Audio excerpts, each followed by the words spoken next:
I slept with him just for revenge, a married woman and a rich, handsome guy. But when I tried to leave, he pushed me into a deeper abyss. You can't leave me, or I'll make you wish you were never born. He said his love for me was destined from the moment we met until death. I tried hard to talk you up to your sister-in-law. Any chance there's breakfast for me too? Smitha, go downstairs and eat. Got it. Carlos Mera quickly backed off. Jason Smith walked to the bed and kissed the woman's forehead. Feeling any better? A bit tired. You suddenly had a fever last night. Scared me to death. Go take a hot shower. I'll wait for you to eat. And remember your medicinely way to get fully better. As he spoke, he picked her up and carried her to the bathroom. After breakfast and meds, Isabel Lopez said she was heading home. Jason Smith didn't agree. Now that their relationship was clear, and it was the weekend, Isabel Lopez thought it over and smithed. The villa had only 2 maids and a chef who came on a set schedule.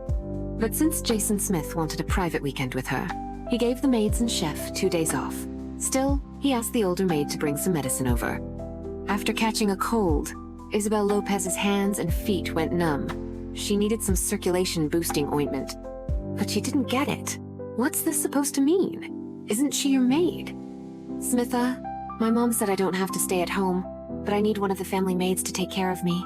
Then, will she tell your mom about us? Jason Smith pulled her into his arms, kissed her lightly, and said, shouldn't she? Any relationship not aiming for marriage is just messing around.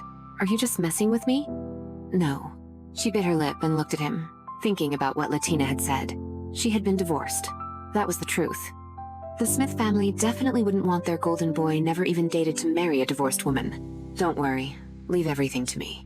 He kissed her forehead and said, just remember, trust me. Always trust me. Isabel Lopez looked at him, hesitated, still worried. I don't know how far I can go with you, but if your family really doesn't approve of us, why should we need their approval? He pinched her chin gently, E. Smith soft. Our happiness doesn't need anyone's blessing. But don't worry, my family will approve.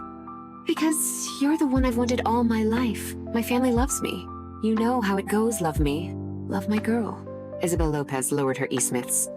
It's still too early to talk about marriage. She smiled. Good. Let's just take it one step at a time. She hadn't planned to marry Jason Smith. Not Smith, at least.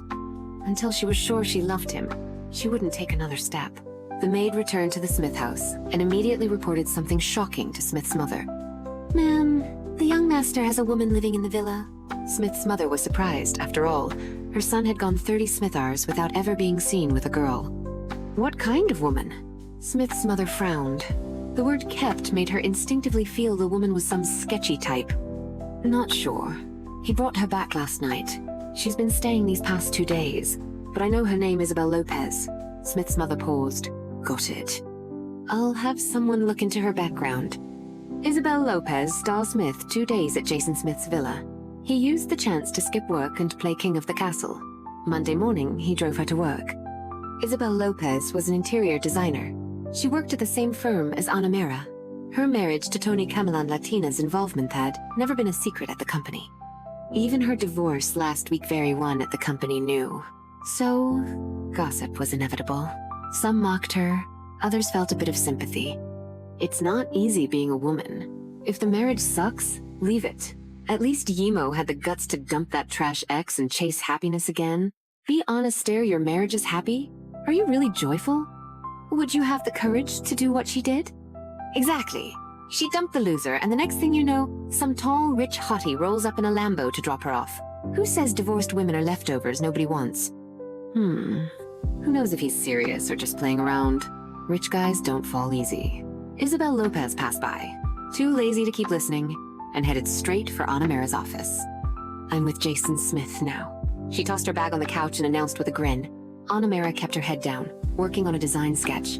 Her tone was calm. Good for you. Isabel Lopez leaned closer, hands on the desk staring at her. What do you mean, good? You sound like you know him pretty well.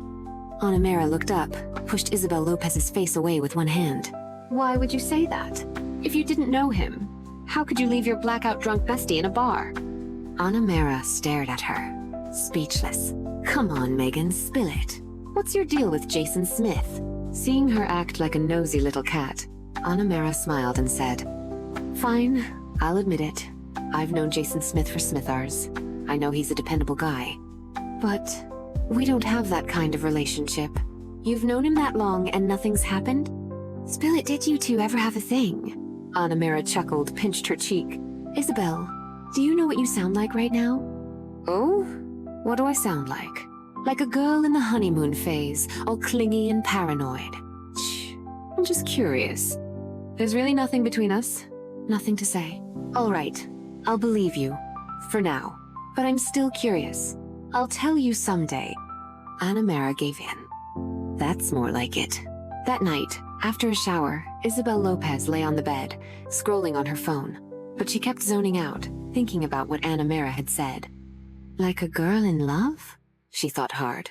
Did she really like Jason Smith? She wasn't sure. But leaving Tony Kamelshi wasn't nearly as heartbroken as she imagined. Maybe it was a mix of things. Nothing hurts more than when your heart dies. And right now, there really was someone gently holding her broken heart together. Her phone buzzed. A WeChat message popped up. The contact name read, "Isabel loves me most." What the hell? She clicked it open and realized it was Jason Smith's WeChat. That guy. When did he sneak into her phone and change the nickname? "Isabel, are you asleep?" His deep, warm voice came through. She sent back a voice message. I'm about to sleep." A few seconds later, his reply came. "All right, then sleep. Good night." Isabel Lopez rested her cheek on her palm, staring at the screen for a while. Lying in bed, she felt wide awake. She raised her hand and flicked on the room lights. She had always been alone. She should be used to it. But now, the nights felt especially empty. She even thought, if only Jason Smith were here. Her phone buzzed again. Another WeChat from Jason Smith. A text this time. Still awake? How did he know she wasn't asleep? She frowned, then replied, "How do you know I'm not asleep? Isabel loves me most. Your room light is on." Isabel Lopez quickly got out of bed and ran to the window, peeking downstairs. Sure enough, a car was parked downstairs. The headlights flickered on and off. "You're downstairs?" "Isabel loves me most. Smitha. It's the middle of the night. What are you doing outside my place?" "Isabel loves me most. Miss you. Can't sleep." Isabel Lopez stared at her phone, goosebumps rising all over, but she couldn't stop smiling. "Isabel loves me most. Go to sleep. Don't worry about me. I'll leave soon. Didn't you say you missed me?" "Isabel loves me most. Smitha, I do. But I don't want to disturb your rest." Isabel Lopez chuckled and replied, "Young Master Smith, you're such a drama queen." "Isabel loves me most. Not dramatic. The non-dramatic Smith wants me to tell you, he really wants to see you. He's waiting for you to come down. Call me Your Majesty, and I might just grant your wish." A few seconds later, Jason Smith sent a voice message. "Your Majesty," he said, with a playful laugh. She quickly texted back, "Good boy, your queen is on her way." She set the phone down and went to get changed. When she walked out, she saw him standing by the car. The porch light lit up his handsome face. He had one hand in his pocket, smiling like a devil who knew how to steal souls.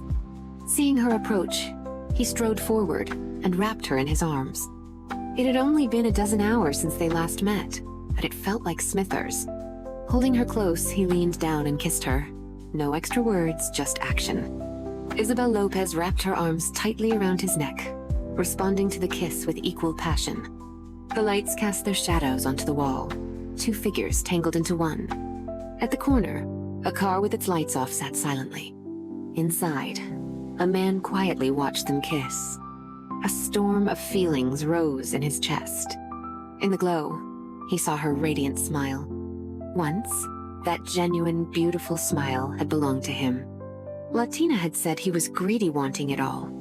He denied it, but deep down, he knew he'd once had that exact thought. He loved Latina Smiths, but he didn't truly hate Isabel Lopez either. She was stunning, after all. And he remembered she once said she would love him forever. So he thought he could hurt her freely. He thought she'd always wait for him. Like on her 18th birthday, when he bought her a cheap bracelet from a street stall. She cried tears of joy over it. He thought, one day, as long as he showed her a little kindness, she'd fall for him again, forget the past, forgive him. Then, he could have her, fully. He never imagined the girl who once loved so fiercely would one day agree to divorce, would fall into another man's arms, would smile for someone else so brightly, so beautifully. This time, it really seemed he had lost her for good.